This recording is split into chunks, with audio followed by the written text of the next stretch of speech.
We are back again on Station 655, The Minarch, your favorite talk radio program for the brave soldiers of the Republic. From Coruscant to the far reaches of the Outer Rim, we have thoughts and opinions, and we want to hear from you. I'm your host, CT1586, aka Slackjack. Before we start today, I would like to apologize to any listeners who are offended by Top Shot's slang for the battle droids. We have to keep reminding him that clanker is not to be pronounced with a hard R. Even we have some standards here. With that out of the way, we have another guest joining us. Please welcome, here to discuss her time during the ongoing war, Commander Ahsoka Tano. Glad to be here, Trooper. It's nice to get away from the battlefield for a bit. I don't doubt it. So, Commander, you know how this works, right? We have a few questions here that have been asked by our loyal listeners who want to hear from you. Once the questions are out of the way, we've got something fun planned. Sounds good. Let's do it. Our first question comes from Diamond360, who asks, Ahsoka, when did you make the decision to go from using one lightsaber to adding a Shoto blade and dual wielding with both blades? How did you even get the second saber? Well, working with my master, I started to come into more combative situations throughout the war. After battling Grievous and Ventress, and more battle droids than I could count, I started drawing up some schematics for a second saber in my free time. Something that would give me an edge when the situation called for it. I studied up on dual saber combat and found that my fighting style would be complemented by an offhand weapon. So, after a while, I collected another kyber crystal and crafted a second lightsaber. It's been very useful in tough situations, and honestly, I don't see myself going back to a single blade anytime soon. Our next question is from one of our troopers in the 212th. He says, Hi, Commander Tano, or as my general would say, hello there. He does say that a lot. My brothers in the 212th and 501st have often heard you refer to General Skywalker as Sky Guy. I guess my question for you is, do you have any nicknames for your other friends or Jedi?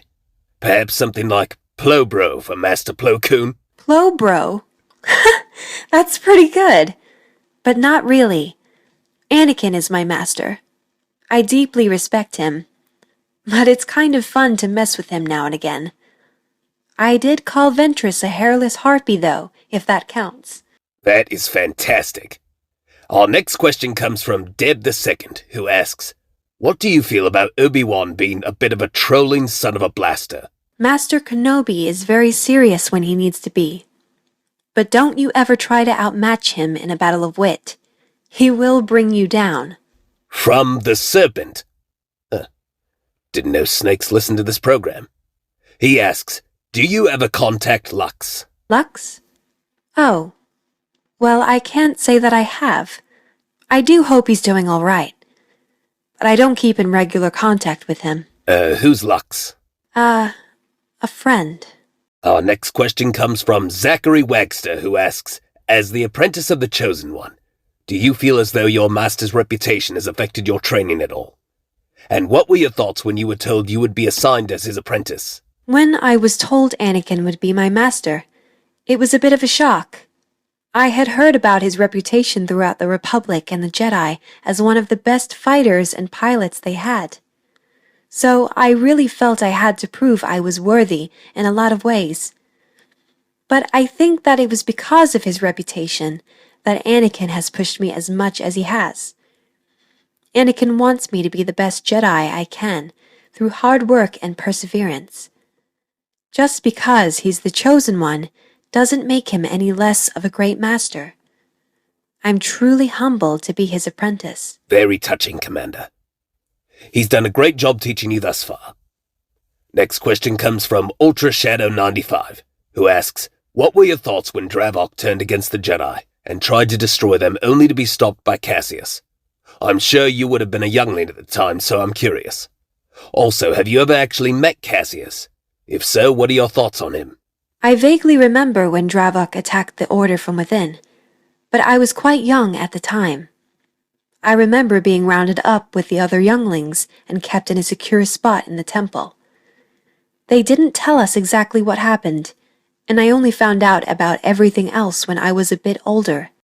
To my knowledge, The situation with Dravok has been kept to more of an internal affair in light of the Clone Wars.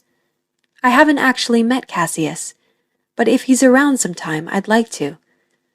It would be interesting to ask him about how that all happened. We actually had him on the show a little while back. He's doing a fine job commanding the 303rd Division alongside his master. Guess that's something you two have in common.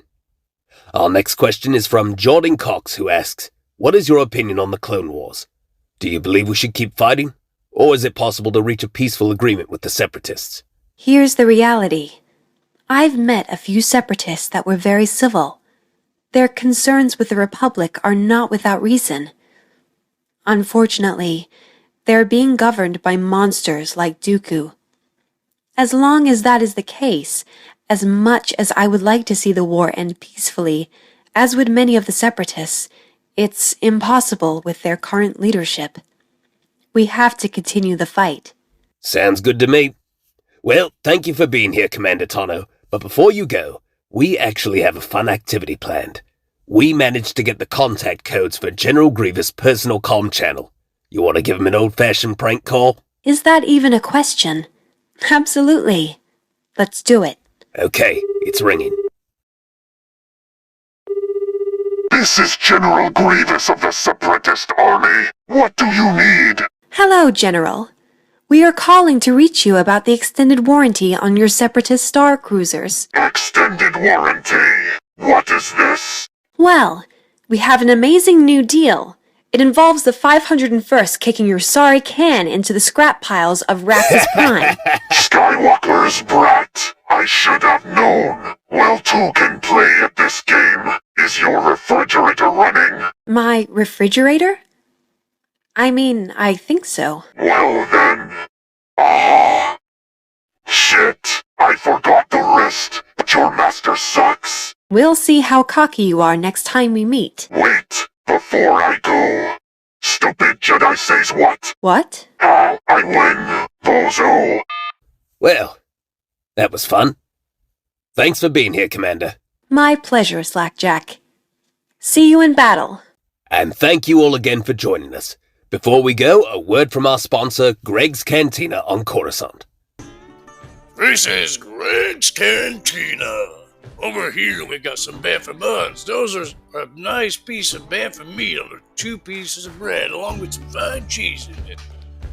We also got liquor. Some nice beers from Downtown Breweries here on Coruscant. Come downtown. We're just a few districts away from the Jedi Temple. Don't miss out on Greg's special this week. Crane Dragon Eggs. Don't ask my supplier how they got those. But anyways, see you soon to Greg's Cantina.